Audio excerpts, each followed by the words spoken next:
Seit der Schlacht von Midway besaßen die Vereinigten Staaten die Luftherrschaft im pazifischen Raum.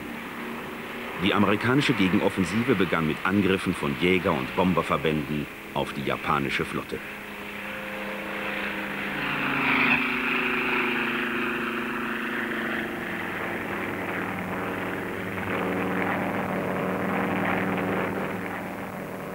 Die Nachschublinien der Japaner zu ihren Stützpunkten auf den pazifischen Inseln wurden mehr und mehr unterbrochen. Es wurde immer schwieriger, Verstärkungen zu den entlegenen Außenposten durchzubringen. Die Entfernungen zum Mutterland waren einfach zu groß.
Während amerikanische Seestreitkräfte im mittleren Pazifik von den Marshallinseln aus über die Marianen ins chinesische Meer eindrangen, kämpften sich im Südpazifik Landekorps, unterstützt durch Flotten- und Luftwaffenverbände, von Neuguinea und dem Bismarck-Archipel aus über Guadalcanal und die Salomonen gegen die Philippinen vor. Es war ein zähes Ringen um jeden Stützpunkt. Ein Ringen, das ungeheure Opfer an Menschen und Material forderte.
Die Japaner führten einen totalen Krieg. warfen alles, was sie an Land-, Luft- und Seestreitkräften zur Verfügung hatten, gegen die immer übermächtiger werdenden Amerikaner. Aber Ende 1943 waren die meisten der melanesischen und mikronesischen Inseln mehr oder weniger von jedem Nachschub abgeschnitten. Die Verluste der amerikanischen Luftwaffen- und Seefliegerverbände wurden so schnell es ging in der Heimat wieder aufgefüllt. Junge Flugzeugführer erhielten eine konzentrierte Kampfausbildung, um alle Personallücken sofort schließen zu können und den angeschlagenen Feind nicht mehr zur Ruhe kommen zu lassen.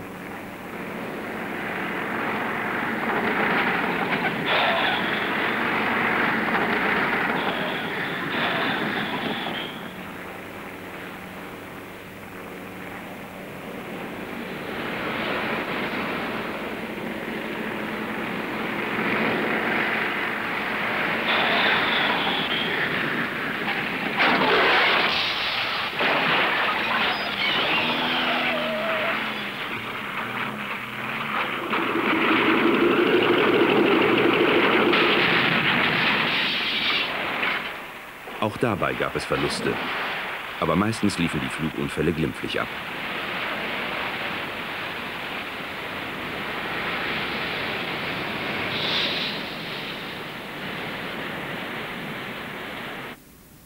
Die hartnäckigen Abwehrkämpfe der Japaner in den Karolinen, die blutigen Schlachten um Guadalcanal und Neuguinea hatten der amerikanischen Führung gezeigt, dass mit einem schnellen Zusammenbruch des japanischen Widerstandes auf den Philippinen und auf den noch in japanischer Hand befindlichen Inseln der Marianen nicht zu rechnen war. Weitere Verstärkungen wurden aus den Häfen der Pazifikküste und von Hawaii herangeführt. Bei den Landeunternehmen hatte sich ein Ablaufschema herausgebildet, das die Verluste in Grenzen halten sollte.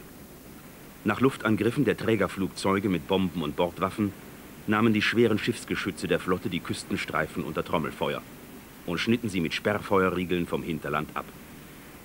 Im Schutze der Schiffsartillerie liefen die Landungsboote an einer günstigen Stelle auf den Strand.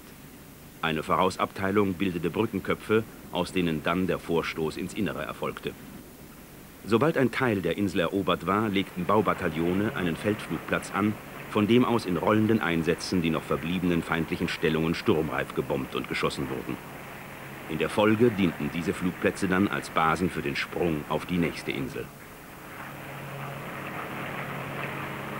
Die führende Rolle im Seekrieg hatten nach den Erfahrungen aus der Schlacht um Midway die Flugzeugträger übernommen. Zeitweilig waren auf amerikanischer Seite bei entscheidenden Unternehmen bis zu 15 dieser Großkampfschiffe im Einsatz. Sie sicherten die Luftüberlegenheit und ihre Flugzeuge pflügten in pausenlosen Angriffswellen den Boden einzelner Inseln buchstäblich um. Auf feindliche Abfangjäger trafen sie nur noch selten. Die Zeit der gefürchteten japanischen Zeros war vorbei.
Ende März 1944 griff die Task Force 58 mit 11 Trägern Palau, Yap und Wolai an. Die Inseln wurden nach schweren Kämpfen durch das 5. Amphibische Korps erobert.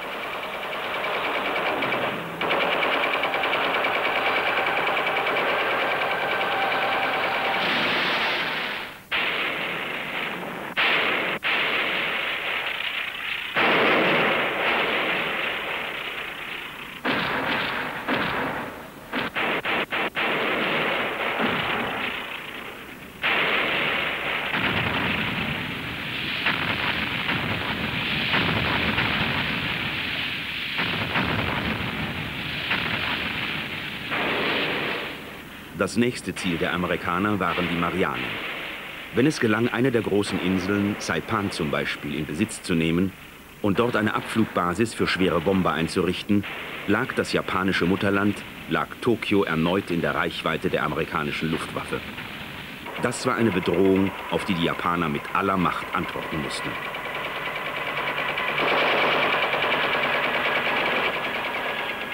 Die Marianen, die schon lange Zeit zu Japan gehörten, waren zu waffenstarrenden Festungen ausgebaut worden. Hier musste sich zeigen, was die bisherigen amerikanischen Erfolge im Pazifik wert waren.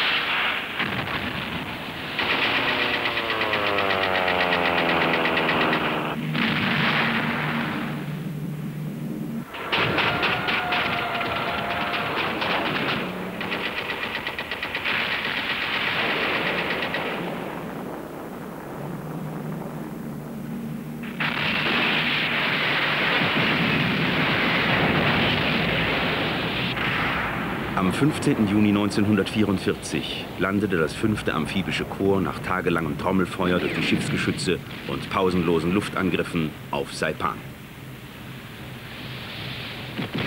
Die Landung war ein Musterbeispiel der neu entwickelten strategischen Konzeption für amphibische Unternehmungen.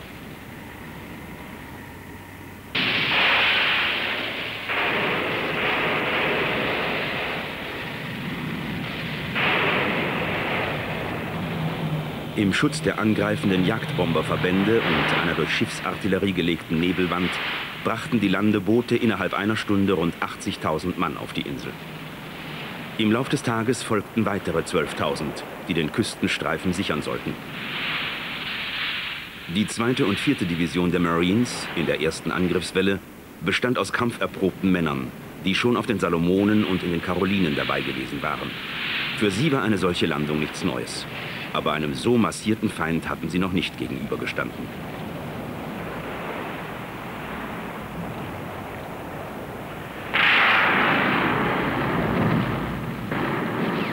Saipan, 25 Kilometer lang und 8 Kilometer breit, wurde von 4 Divisionen unter Admiral Nagumo verteidigt. 30.000 Japaner, die den Befehl hatten, die Insel bis zum letzten Mann zu halten. Allein während der Landung hatten die Amerikaner bereits mehr als 1200 Tote. 4 Bataillonskommandeure waren gefallen. Zwar gelang es, den Küstenstreifen auf viele Kilometer Länge in Besitz zu nehmen, aber das weitere Vordringen ins Innere der Insel wurde zu einem blutigen Ringen um jeden Meter Boden. Unterstützung aus der Luft und von See her war praktisch nicht mehr möglich, da Freund und Feind sich auf kürzeste Entfernung gegenüberlagen.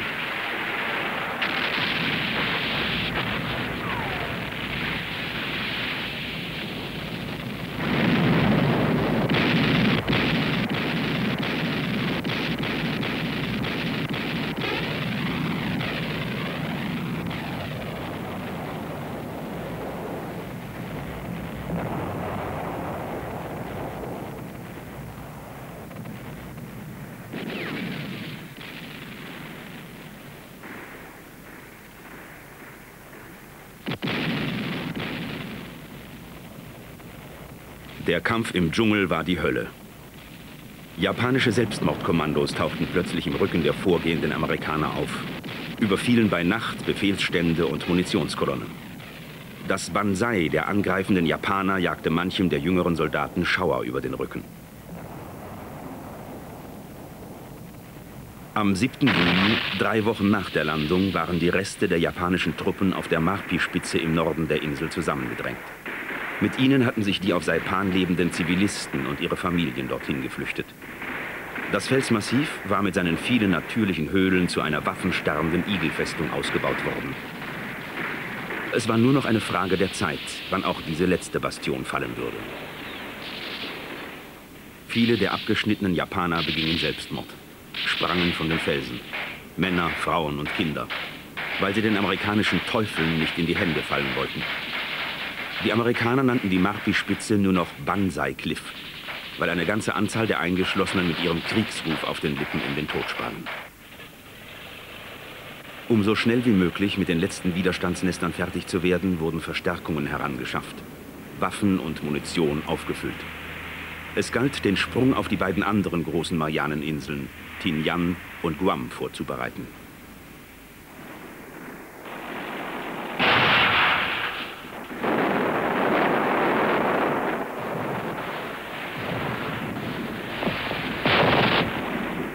Der letzte verzweifelte Ausbruchsversuch der Japaner auf Saipan am 7. Juli scheiterte unter schwersten Verlusten.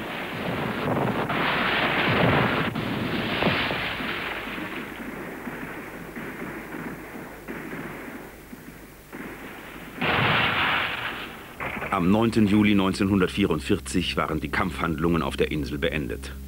Admiral Nagumo, der japanische Befehlshaber, verübte Harakiri. Fast die ganze japanische Besatzung hatte den Tod gefunden. Von rund 30.000 Mann lebten nur noch etwa 3.000. Auch die Verluste der Amerikaner waren hoch. 3.126 Gefallene wurden gezählt. Mehr als 13.000 waren verwundet worden.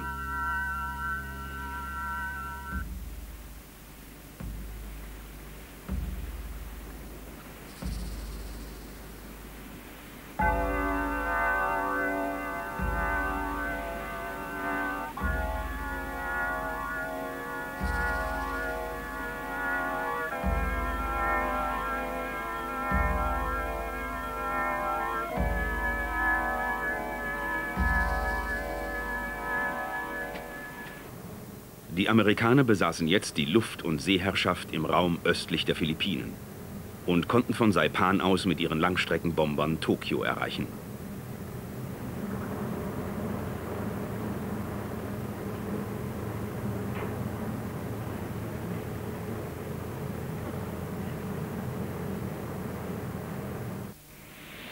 Nachschub über See war für die Japaner fast unmöglich geworden. Die Tokioter Führung erkannte die Gefahr, die den Verbindungslinien zwischen dem Mutterland und den in Südostasien und auf den Philippinen stationierten Truppen drohte. Sie warf alles in den Kampf, was ihr an Kräften noch verblieben war.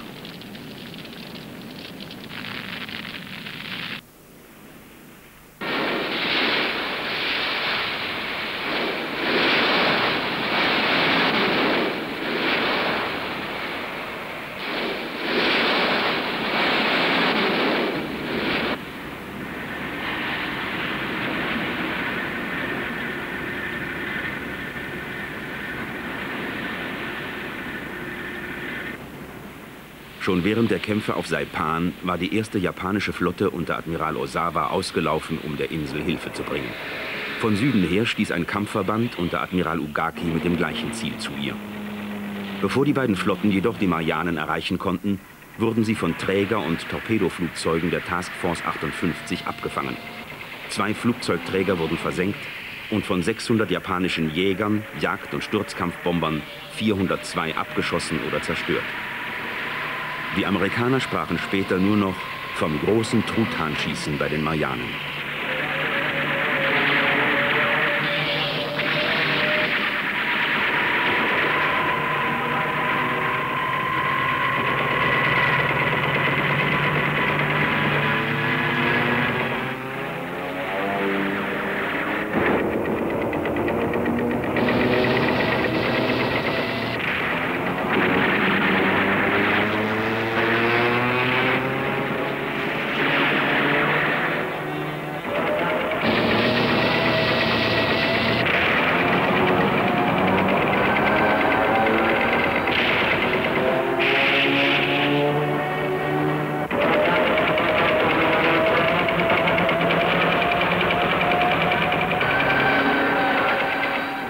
Von diesem vernichtenden Schlag in der Philippinensee erholten die Japaner sich nicht mehr.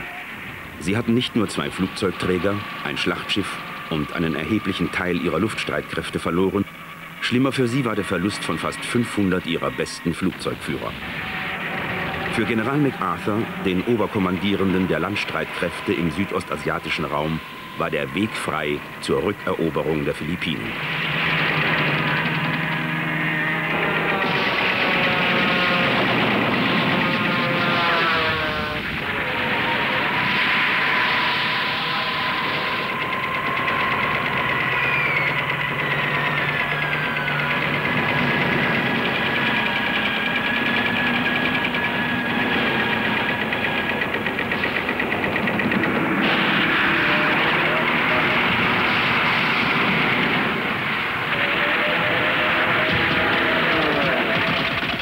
Am 20. Oktober 1944 landete das 10. und 24. Korps der 6. Armee nach mehrtägiger Artillerievorbereitung durch die Flotte des Admirals Ohlendorf an der Ostküste der Insel Leyte.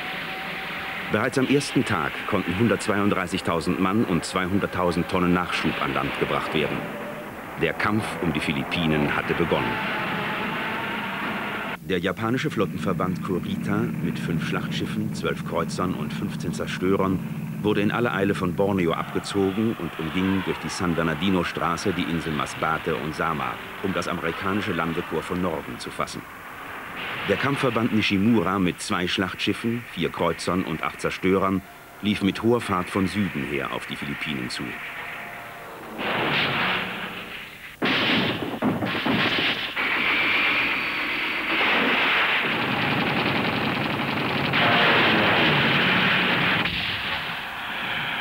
Im Raum östlich der Insel Leyte kam es zur letzten großen Luft- und Seeschlacht des Krieges im Pazifik.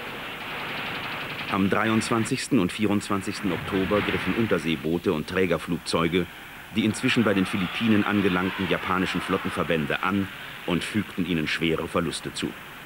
Am 25. Oktober wurde der Kampfverband Nishimura in der Straße von Surigao bis auf einen Zerstörer, dem die Flucht gelang, vernichtet. Am gleichen Tag fing die Task Force 38 den mit 4 Flugzeugträgern aus Nordosten herbeieilenden Flottenverband des Admirals Ozawa ab und versenkte alle 4 Träger. Die Schlacht um den Golf von Leyte bedeutete das Ende der japanischen Seemacht. Obwohl die Japaner zum ersten Mal Flugzeuge ihres neu gebildeten Sonderangriffskorps Kamikaze einsetzten, konnte der Vormarsch der Amerikaner nicht aufgehalten werden. Die Todesflieger benutzten alle möglichen Flugzeugtypen, hauptsächlich Ginga und Suisei Sturzbomber, die 500 Kilogramm Bomben trugen. Damit stürzten sie sich auf die feindlichen Schiffe und fanden dabei meist den Tod. Eine Abart waren ausklinkbare Lufttorpedos, in denen ein Pilot saß, der den Sprengkörper ins Ziel steuerte. Von den insgesamt etwa 2500 Kamikaze-Fliegern verloren mehr als 1500 ihr Leben. Die meisten von ihnen wurden zwar schon vor Erreichen ihrer Ziele abgeschossen, dennoch fügten sie den amerikanischen Flottenverbänden schweren Schaden zu. 3 Flugzeugträger wurden versenkt, 38 schwer beschädigt. 15 Schlachtschiffe, 15 Kreuzer und 111 Zerstörer wurden außer Gefecht gesetzt. 14 Zerstörer versenkt. Außerdem gingen 17 weitere Schiffe verloren. 111 weitere wurden kampfunfähig gemacht.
Der Schock der Kamikaze-Angriffe war so groß, dass sie der amerikanischen Öffentlichkeit lange Zeit verschwiegen wurden. Man fürchtete eine Panik unter den Angehörigen der im Pazifik eingesetzten Marinesoldaten.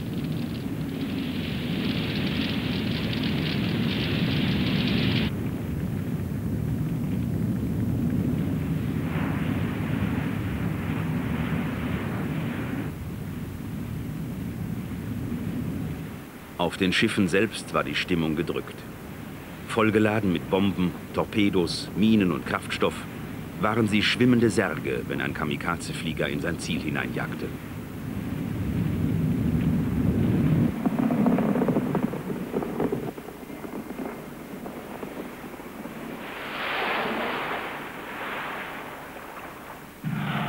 Die zurückkehrenden Abfangjäger waren oft selbst so schwer beschädigt, dass sie nur noch Bruchlandungen auf dem Trägerdeck zustande brachten oder vorher schon ins Wasser fielen.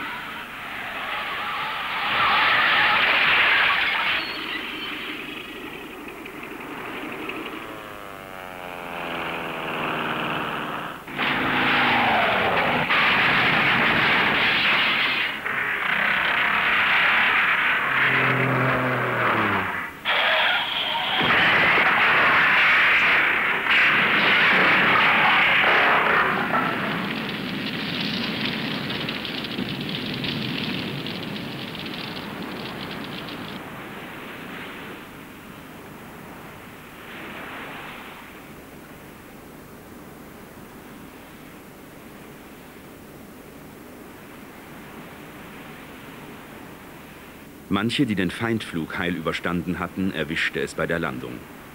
Die Schiffslazarette hatten genug zu tun.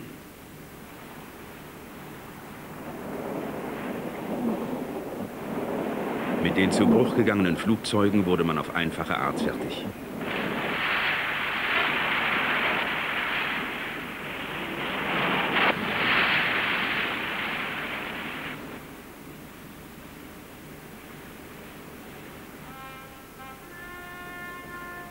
Der Abschied von den Kameraden fiel schon schwerer, denn jeder wusste, dass er der Nächste sein konnte.